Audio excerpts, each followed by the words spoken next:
the king of my heart. Be the wind inside. Let's continue our conversation that we began last time about fear. Let me read Joshua 3:13. It says this: the priests will carry the ark of the Lord. He's the Lord of the whole earth. As soon as the priests step into the Jordan River, it will stop flowing. The water that's coming down the river will pile up in one place. That's how you will know that the living God is among you. To enter the promised land, the Israelites had to cross the Jordan River at flood stage.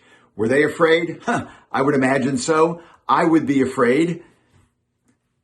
Nevertheless, the only way to reach their destiny was to do the very thing that they feared.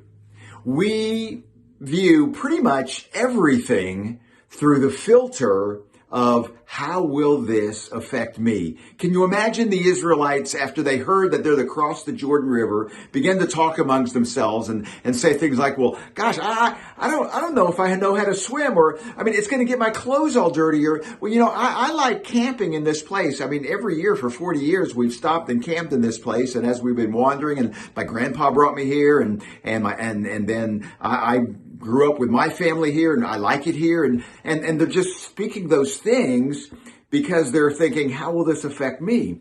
Secondly, when we see the unknown and the untested, we get fearful.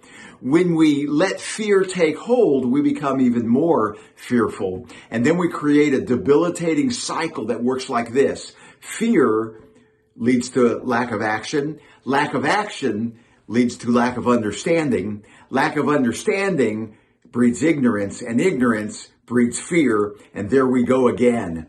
And that's why we need to act before we understand, because that is what faith is. It makes us afraid to do the very thing that would be beneficial to us when we're captured by fear. Well, God gave the Israelites a destiny, and guess what? He has a destiny plan for every one of us.